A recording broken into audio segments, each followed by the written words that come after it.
Programa Universitario de Estudios sobre Asia y África, UNAM, conectando Asia y África con América Latina. Buenos días, buenas tardes, buenas noches, donde quiera que se encuentren.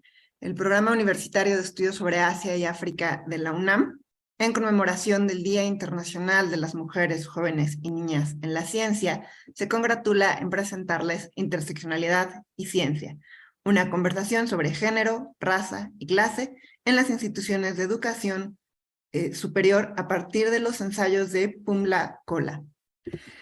Para llevar a cabo esta actividad les quiero presentar a la maestra Natalia Flores, que es licenciada en Economía y maestra en Ciencias Sociales por Flaxo, México. Actualmente es candidata a doctora en Sociología por la Universidad Nelson Mandela. Es coordinadora de la Casa Lord en Sudáfrica, residencia de escritura para mujeres africanas y colaboradora del Institute of Economic Justice. Bueno, muchas gracias, Vania. Muchas gracias a quienes nos acompañan o nos escuchan. Como contaba Vania, voy a leer un texto que preparé, una ponencia muy cortita, y que habla sobre algunas cuestiones que tienen que ver con esta inclusión o exclusión de las mujeres de la ciencia, pero cuestionándonos además cómo pensar estas exclusiones no solo a partir del género, sino también de la clase y de la raza. Entonces, bueno, esta conversación se realiza en el marco del Día Internacional de las Mujeres y las Niñas en la Ciencia. La actividad científica en el mundo continúa siendo realizada de manera principal por los varones. Son muchas y variadas las razones por las que esto ocurre, desde la educación diferente que niñas y niños reciben sobre sus habilidades y aptitudes para construir conocimiento, hasta factores de discriminación en las universidades y en el mercado de trabajo, que refuerzan la idea de que las mujeres no están interesadas ni en condiciones de dedicarse a una carrera científica. En este contexto, y como lo explica la filósofa Diana Mafia, es importante ver a la ciencia en por lo menos dos dimensiones, como un producto y como una práctica. La primera de ellas se refiere a todas las teorías, investigaciones, conceptos, publicaciones, tecnologías, etc. Es decir, a la concreción de la actividad científica, su expresión y socialización. Por otra parte, la ciencia como una práctica está relacionada con las instituciones, las reglas formales e informales de las comunidades epistémicas, las formas de acceso, ascenso y permanencia en estas comunidades, entre otras dimensiones de organización social. Como la misma filósofa explica, en ambas dimensiones el patriarcado ha estado presente históricamente. La ciencia como producto ha contribuido a la creación y circulación de discursos que han invisibilizado y naturalizado la subordinación de las mujeres, mientras que en la ciencia como práctica sabemos que la incorporación de las mujeres en las instituciones académicas y de investigación ha sido muy reciente. Su exclusión de los recintos de saber fue la constante durante la mayor parte de la historia de la ciencia. En este sentido, desde hace varios años, las instituciones de educación superior, o IES, sumándose a la tendencia global de lucha por la igualdad entre distintos grupos exogenéricos, han planteado medidas que permitan que la actividad científica se transforme como práctica y producto para dar cuenta de las opresiones de género y para erradicarla de los espacios institucionales. En esta conversación yo quiero compartir una experiencia que parte de estos esfuerzos. Durante 2014 y 2015 fui secretaria de Equidad de Género del entonces Programa Universitario de Estudios de Género de la UNAM. Mis principales responsabilidades durante este tiempo fueron impulsar la transformación institucional para incorporar la perspectiva de género en todos los procesos y prácticas de la universidad. Era claro, entonces como ahora, que las mujeres se encontraban en posiciones de desventaja con respecto a sus pares varones en todas las poblaciones que constituyen la universidad. Esto es la académica, la estudiantil y la administrativa. Por ello, era indispensable procurar programas y medidas que transformaran la institución, de tal forma que las mujeres dejaran de ser percibidas como intrusas en estos espacios y fueran en cambio recibidas en términos igualitarios e incluyentes. En 2017 me mudé a Sudáfrica para realizar mis estudios de doctorado. Inicié estos en la Universidad de Pretoria, pero 2 años más tarde decidí cambiarme a la Universidad Nelson Mandela. En este contexto, reafirmé la convicción de que las IES son espacios que reproducen relaciones de poder desiguales y que al hacerlo contribuyen a la continuación de la actividad científica y académica como una actividad jerárquica. Estas discusiones que ya había tenido en México respecto al género se complejizaron en el contexto sudafricano, en el que es imposible hablar solo de género sin considerar también la raza y la clase.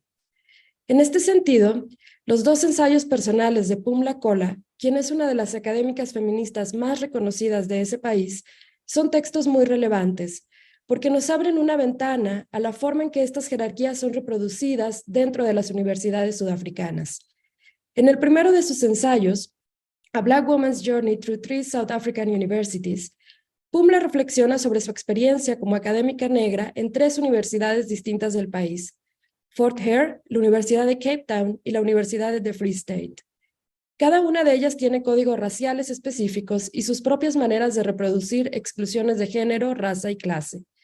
Como la autora menciona, estas tensiones se articulaban en varios frentes: con sus colegas blancos y blancas, con sus colegas varones negros, que despreciaban la lucha feminista por verla como algo ajeno y divisorio, y con los estudiantes blancos, que cuestionaban su autoridad como docente y hacían esfuerzos por reubicarla en la posición que para ellos debería tener una mujer negra.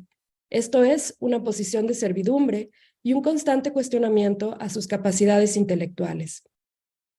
Además de estas tensiones entre varios actores, Pumla reflexiona sobre la cultura institucional en general de estas 3 universidades. En su caso, como una de las primeras académicas negras investigadoras de tiempo completo, la autora presenta una reflexión sobre cómo todos los lugares que ocupamos pueden subvertir o reproducir las jerarquías sociales. Para ella, ocupar esa posición de prestigio y reconocimiento intelectual tiene un valor que sobrepasa lo meramente individual, porque se convierte en un referente para otras mujeres negras más jóvenes, que pueden ver en Pumla y otras académicas un ejemplo de la posibilidad de ocupar el espacio históricamente blanco y patriarcal que es la academia. En este sentido, el segundo ensayo en el que reflexiona sobre esta experiencia se llama When I Grew Up, I Wanna Be Me, You. Es una reflexión y celebración sobre las comunidades de mujeres negras y feministas en las diversas universidades sudafricanas. A partir de un encuentro nacional en el que convergieron académicas, artistas y activistas feministas, Pumla medita sobre la importancia de estas comunidades para sostenerse en la lucha sin tregua, que es la transformación de todas las instituciones sudafricanas. En este ensayo hay 2 conceptos que me parecen clave para entender lo que esta transformación implica y algunas de las formas de llevarla a cabo. Estos conceptos son homing, como en hacer hogar, y sistering, especialmente Big Sister, como una figura de mentoría y acompañamiento. En cuanto a homing, Pumla narra de qué forma las mujeres negras feministas sudafricanas han adquirido el compromiso de construir un hogar en términos simbólicos para todas las demás. Este proceso tiene que ver con ofrecer espacios de protección, seguridad, espacios en los que el diálogo, la crítica y la confrontación son bienvenidas, porque parten del profundo reconocimiento del trabajo de las demás y de la convicción de que la lucha tiene que ser colectiva. La autora se pregunta en este ensayo cómo construir un hogar para las demás en las universidades, en el activismo, en las artes, en las calles, etc. Concluye que ese espacio, hogar, solo pueden ser ellas mismas, otras mujeres negras que reciban, nutran, apoyen e impulsen a las demás. Esto se ve complementado por lo que llama la figura de la hermana mayor y de la importancia de esto principalmente en la academia. Ser hermana mayor implica un compromiso político con las generaciones más jóvenes de mujeres negras.